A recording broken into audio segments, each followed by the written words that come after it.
It's another episode of Time About the Movies, and today we're taking a look at the films of May 21st, 1999. And of course, we have what is arguably not just the biggest movie of the year, the biggest movie of the summer, maybe the biggest movie of all time at that point, because what we're going to delve into, along with two other movies as well, but this is the one that we really want to get into. This is it. This is the return of George Lucas to the world he created 16 years after the last Star Wars film. He put the prequels out, not the prequels, the special editions out there to see if there was a demand to come back and do these movies, and lo and behold, here we are. We are finally here, the most anticipated movie up to that point. Let's delve into Star Wars Episode 1, The Phantom Menace.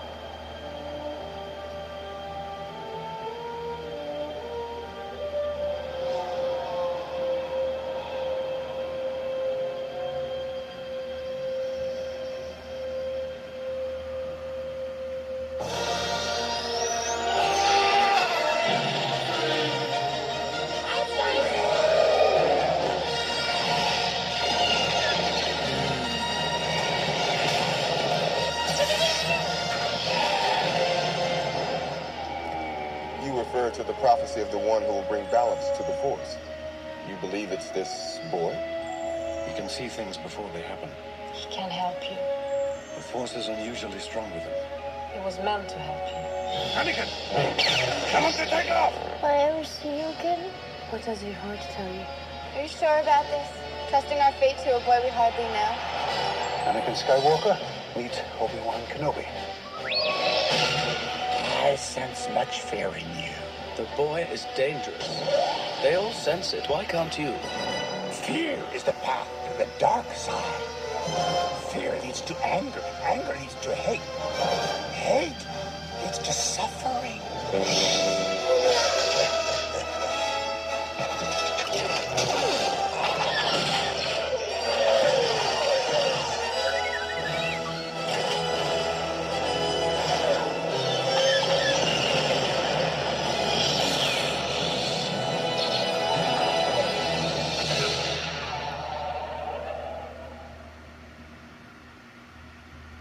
So the story of Star Wars The Phantom Menace is that it's set 32 years before the original trilogy, 13 years before the formation of the Galactic Empire, during the era of the Galactic Republic. It follows Jedi Master Qui-Gon Jinn, played by Liam Neeson, and his apprentice Obi-Wan Kenobi, played by Ewan McGregor, as they try to protect Queen Padme Amidala, played by Natalie Portman, of Naboo, in hopes of securing a peaceful end to an interplanetary trade dispute. And joined by Anakin Skywalker, Jake Lloyd from Jingle All the Way, a young slave who has unusually strong natural powers of the Force, they simultaneously contend with the mysterious return of the Sith. And of course, I don't need to tell you that Anakin Skywalker is eventually going to turn into Darth Vader.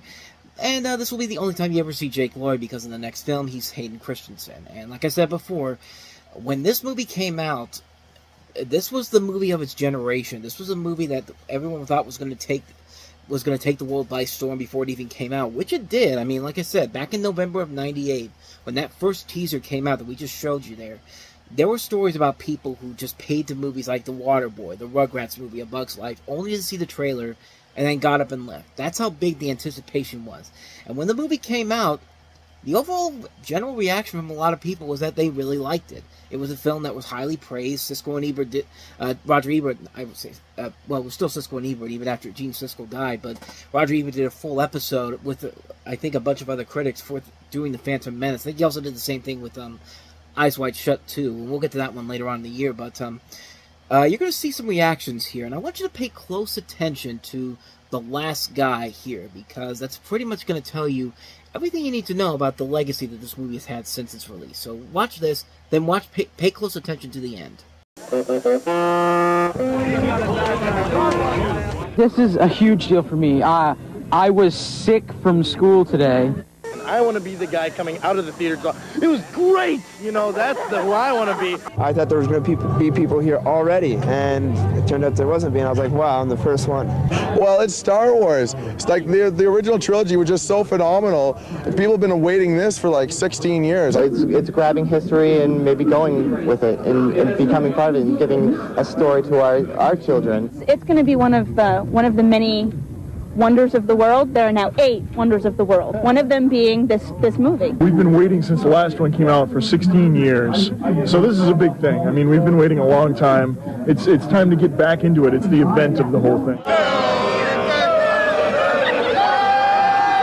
I've been waiting 15 years since Return of the Jedi came out to see the prequel. There's no way it's going to be a disappointment. Are there any of you that think this is going to be a lousy movie? I feel like, I don't know, like it's exciting. It's going to be going to the first show of like Phantom Menace, and I don't know, that's all I can say.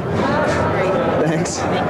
10 loved it, 7 liked it or thought it was okay, and 2 are no longer Star Wars fans. Fantastic. Go see it as quick as you can. It was better than all of them. I think the lightsaber battles were the greatest. It was good, dude. It was really good. So worth it. So worth it. They're gonna love it. They're gonna go nuts. It was amazing. I couldn't get enough of it. I want to see it again already. It was amazing. It was everything I thought it was going to be and more. Non-stop. Non-stop. Non-stop. I can't wait to see it in 3 hours. I'll be lining up straight in the line again. A lot of action, a lot of noise. It was cool. I thought it was fantastic. Yeah, it was really good, must say. I think it's going to be the hugest thing. The hugest thing. It was intense. It was incredible. I loved it. It was awesome. We got tickets for the 9 a.m. show. We're going to stick around and see it again. I thought it was better than Return of the Jedi, personally, so did a good job. I like the special effects. I thought Lucas did a really good job. I think that little Anakin Skywalker, and everyone's going to say it, stole that movie. Thumbs up or thumbs down? God, I'd put my feet up if I could. It's fantastic. Good special effects, good story. Lives up to the originals. A very good movie. I believe the kids are going to love it. It is worth every minute of it. We've waited 16 years for this moment. An unbiased opinion, how was the film? I'd give it a definite thumbs up.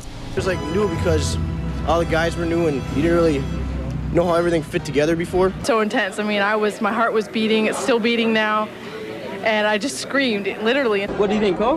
With the white? Yeah. And who's your favorite? Darth Maul. Pandemonium. Everybody was out there just screaming, yelling. When Lucasfilm logo came up and 20th Century Fox came up, that was the best. I like Darth Vader. Okay. He's a little kid. Do you want to marry him? What? You want to marry him? You don't want to marry him? It'll be a great movie 20 years from now. It'll be part of 6 great movies.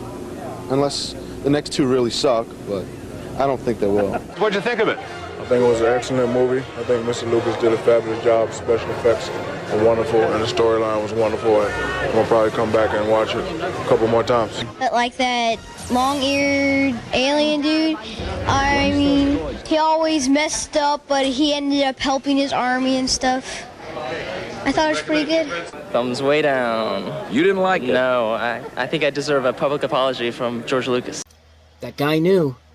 That guy knew right from the get-go that, yeah, this was a gigantic disappointment. But at the time, we all bought it. We all bought into it. I know I bought into it when I saw it for the first time. I didn't see it in theaters, unfortunately. I waited for it to come out on video. And, you know, I mean, what else do you need to say about The Phantom Menace at this point that hasn't already been said in the years since it's come out? It's a gigantic disappointment on a number of levels. Yeah, the visual effects can still look very impressive to this day, but I've said it, as I've always said, the visuals don't make the movie. I mean, you cannot just rely solely on visuals and not expect a normal audience member to look at your product and go, what else do you got? And then you have nothing else to work with here. And there is a decent mix of practical and CG effects here.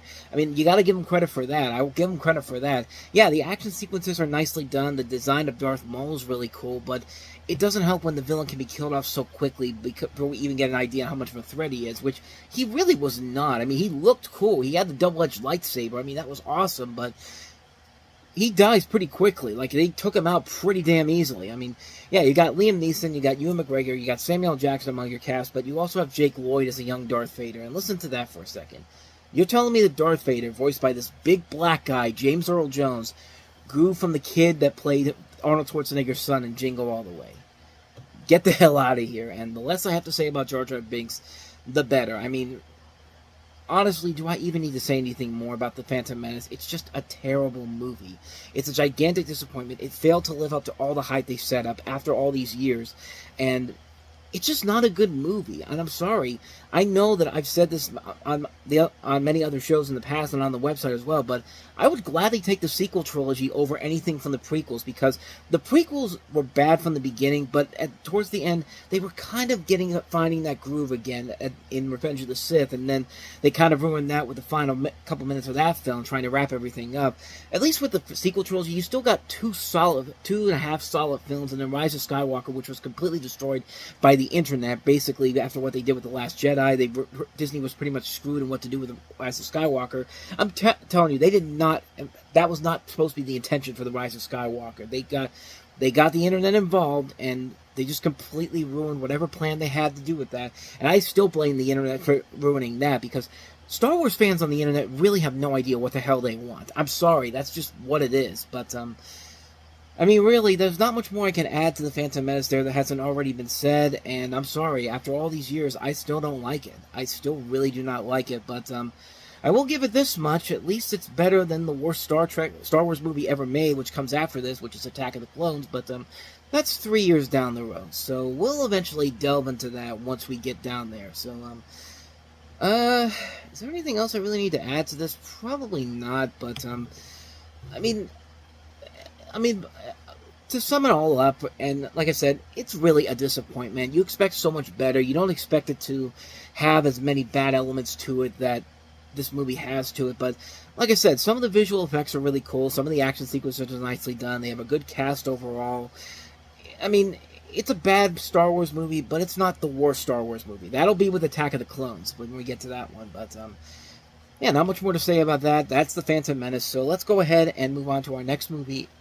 Ooh, excuse me. And that is The Love Letter. The Love Letter. She thinks it's from him. He assumes it's from her. And life in this simple town Nice spot. is about to get complicated. I think I just got lucky. I don't understand why. You know it's for you, and it's not for me. The Love Letter. Yes. Watch the kid. I got him. Okay. Daddy's gonna go play with his fire hose. That doesn't sound right. Rated PG-13. Starts Friday, May 21st. Well, I don't know, Ellen. I think I can think of a couple of reasons why that love letter was not for you, especially when you consider that this came out a year after you came out of the closet, and that's a whole nother story altogether. But, yeah, DreamWorks decided, you know what? We don't care that Star Wars is going to come out this weekend. We have our own counter-programming here with The Love Letter, and surely it's going to clean up the box office, and it didn't. It bombed pretty hard. It only opened in 5th place with like $2.5 million. It didn't receive a lot of good reviews at all. It was like panned by critics, and it was completely forgotten almost immediately because there was a much better romantic comedy that came out not too long after this in Notting Hill. And in fact, when that came out, this thing was already gone out of people's minds altogether. And so what is the story of The Love Letter? And basically the story of the film is that you have this town that is completely the power of words and image to open hearts. You have this woman named Helen who runs miles a day to burn off energy. She's an emotional celibate. She's going through the posts at her shop. She finds a romantic and poetic letter through the couch cushions, unsigned, and thinks it's for her. It melts her resistance to feelings, and soon she undertakes an affair with Johnny, a collegiate employee. He sees the letter and thinks she wrote it to him. He quotes some of it, so she thinks he wrote it to her. In the background are Helen's longtime friend George, who loves her and her mother, and abruptly left on a long trip month's journey. Discovering who actually wrote the letter brings insight and promise, and you could pretty much see where this is going. This is not an intriguing story whatsoever, and the only notable thing about this movie is that this was actually the last film Kate Capshaw did before she retired from acting a couple years later. But you have Ellen DeGeneres also in here, Tom Everett Scott, Tom Selleck, Jack Black as an uncredited cameo, Julianne Nicholson, who was on Ally McBeal, or was going to be on Ally McBeal at some point before, years after this movie came out, Gloria Stewart from Titanic. Was that her? Yeah, it was her from Titanic. I got so confused here. I thought Janine Garofalo was in this movie, but that was another movie that we already talked about, The Matchmaker. I said that on last week's episode, on the last episode we did, so I apologize for that. But there's nothing really new about this movie. It's a Lifetime movie blown up for the big screen because you got all these big stars in here. And there's really nothing there. There's nothing about this whatsoever. You know what's going to happen. There's going to be a lot of third act breakups. There's going to be a reconciliation at the end. You're probably going to get a scene where they have to go to an airport or to a bus or save somebody from leaving their life forever. And you know where this is going to go from here. There's really not much more I can add to this. This is just a lazy movie. Avoid it like the plague. So, on to the last film, man. We've got a nice little sandwich this week. We got a sci-fi sandwich packed in with a little bit of a romantic comedy in between, because we looked at Star Wars: The Phantom Menace. But the other big sci-fi franchise said, you know what, we can still open something in limited release and hopefully get it and the buzz building on it. The Star Trek people did a documentary called Trekkies. Would you like cheese on a superstar or without? Whoa! Without cheese? Did you ever serve a Klingon before? Yes. We actually take turns being different characters, and it helps our relationship, yeah? Yeah, it does. How's it going out with different people? Trekkies. Yeah, I am one of those people. Oh, my God. This is, of course, about the devoted fans of Gene Roddenberry's Star Trek. Denise Crosby, Tasha Yar from The Next Generation is the presenter in here. Contains interviews with Star Trek devotees, most commonly known as Trekkies. The fans range from people who dress as Klingons to members of Brent Spiner's fan club, including a club that is producing a Star Trek movie of their own. It includes many Star Trek actors and fans, including Barbara Adams, the Whitewater scandal trial juror who arrived in court in her Starfleet uniform, and another prominent profilee was Gabriel Corner, who attained minor celebrity status as a result of his role in the film. And it's a very interesting documentary. Like, I'm not really a Trekkie per se. I mean, I do like Star Trek a lot, but to show these people going as extreme as they do in this film, it's pretty fascinating. Like, it isn't a movie that really exploits them as, like, really terrible people. These are just people who like Star Trek so much and incorporate this into their normal lifestyle, and it's pretty funny at times. There are a lot of elements in here that had me laughing a lot when I saw this, and it is a well-done documentary. It's one that I don't think a lot of people really know about all that much, but it was a big hit when it came out. It was both a critical and financial success. They even made a sequel that came out after this in 2004. That one basically showing what the Star Trek fans all over the world, and I think it just really shows you the lasting legacy that Star Trek has had all these years. Like, it's a film that really has stood a series that has stood the test of time, has advanced with the test of time, and even today, like, how many Star Trek series we have on Paramount Plus right now and on TV?